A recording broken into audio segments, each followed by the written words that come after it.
আল্লাহ রাব্বুল আলামিন এবং তার রাসূল নূর নবী আমার হযরত মুহাম্মদ সাল্লাল্লাহু আলাইহি ওয়াসাল্লাম এই বিষয়ে সুস্পষ্ট ভাষায় বর্ণনা করে দিয়েছেন। রব্বি কারীম ওই মহাগ্রন্থ আল কোরআনের সূরাতুল হুজরাতের 10 নম্বর আয়াতে বলেন, ইন্নাল মুমিনুনা ইখওয়াতুন ফাআসলিহু বাইনা আখাওয়াইকুম ওয়াত্তাকুল্লাহা লাআল্লাকুম তুরহামুন। আল্লাহ রাব্বুল আলামিন বলেন, নিশ্চয়ই তোমরা পরস্পর ভাই ভাই, আর এই ভাইয়ের সম্পর্কটা হলো দ্বীনি সম্পর্ক, যার কোনো তুলনা হয় না।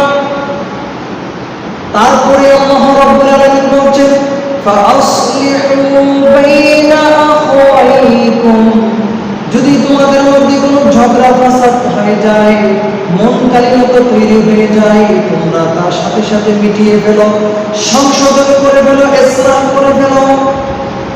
ওয়াত্তাকুল্লাহা লাআল্লাকুম তুরহামুন, আর তোমরা আল্লাহ তাআলাকে ভয় করো, যাতে করে তোমরা তার থেকে রহমত প্রাপ্ত হতে পারো।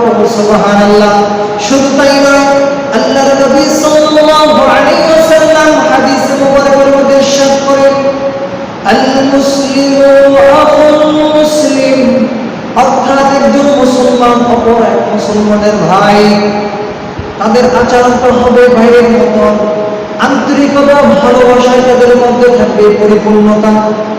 শুধু তাই নয়, আল্লাহ রাব্বুল আলামিন কোরআনুল কারীমের মধ্যে ইরশাদ করেন সূরাতুল আনফালের 1 নম্বর আয়াতে, ফাত্তাকুল্লাহা ওয়া আসলিহু যাতা বাইনিকুম, তোমরা আল্লাহকে ভয় করো, আর তোমাদের পরস্পরের মধ্যে কোনো ঝগড়া বিবাদ ফাসাদ হলে তা তোমরা মিটিয়ে ফেলো, সমাধান করে ফেলো, ইসলাহ করে ফেলো, যাতে করে তোমাদের মধ্যে ভালোবাসাটা বিদ্যমান থাকে।